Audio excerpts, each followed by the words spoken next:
Hello students, இன்னைக்கு வீடியோவில் நம்ம 12th ஸ்டாண்டர்ட் ஃபிசிக்ஸ் 10வது பாடத்தில் முக்கியமான 2 மார்க் கேள்விகள் தான் பார்க்க போகிறோம். ஷார்ட் ஆன்சர்ஸில் 2வது கொஸ்டின், குறைக்கடத்தியின் வெப்பநிலை மின்தடை எண் எதிர்குறி உடையது ஏன்? அடுத்து 3வது கொஸ்டின், மாசூட்டல் என்பதன் பொருள். இது ஏற்கனவே நம்ம பப்ளிக் எக்ஸாமில் வந்த கொஸ்டின். 4வது கொஸ்டின், உள்ளார்ந்த மற்றும் புறவயலான குறைக்கடத்திகளை வேறுபடுத்துக. இந்த கேள்வியை நம்ம இந்த மாதிரி ஈஸியாக அட்டவணை போட்டு படிச்சுக்கலாம். உள்ளார்ந்த குறைக்கடத்தி மாசு கலக்காதது, புறவியலான குறைக்கடத்தி மாசு சேர்க்கப்பட்டது. அடுத்து 2வது பாயிண்ட், எலக்ட்ரான் எண்ணிக்கையும் இணைத்திறன் எண்ணிக்கையும் சமமாக இருக்கும். புறவியலான குறைக்கடத்தில சமமாக இருக்காது. குறைந்த மின் கடத்து திறன் கொண்டது, அதிக மின் கடத்து திறன் கொண்டது. இந்த பாயிண்ட்ஸ்லாம் படிக்கிறதுக்கு ரொம்ப ஈஸியாகவே இருக்கும். 7வது கொஸ்டின், ஒரு முழு அலைத்திருத்தியின் உள்ளீட்டு மற்றும் வெளியீட்டு அலைவடிவங்கள். அரை அலைத்திருத்தி அல்லது முழு அலைத்திருத்திய 2 மார்க்ஸில் கேட்கும்போது நமக்கு டயோடோட படமும் கேட்கலாம் அல்லது அலை வடிவமும் கேட்கலாம். அதனால் நம்ம இந்த 2 படமுமே பார்த்து வச்சுக்கணும். முழு அலைத்திருத்திக்கும் பார்க்கணும், அரை அலைத்திருத்திக்கும் பார்க்கணும். கேள்வி 14, சார்பளித்தல் என்றால் என்ன?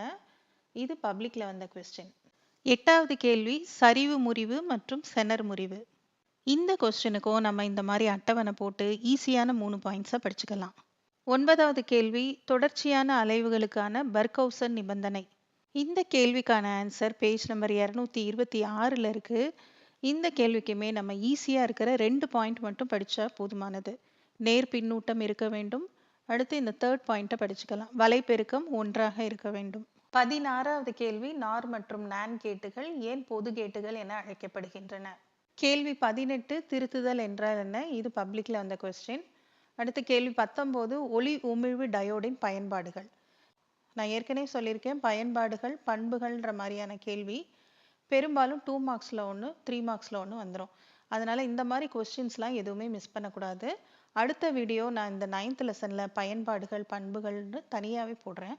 24வது கேள்வி, தாவு தொலைவு வரையறு. இந்த கேள்வி மாதிரியே பேஜ் நம்பர் 239 தாவு பரப்பு அப்படின்னு ஒரு கேள்வி இருக்குது, அதையும் சேர்த்து படிக்கணும். 25வது கேள்வி, ரேடாரின் பயன்கள்.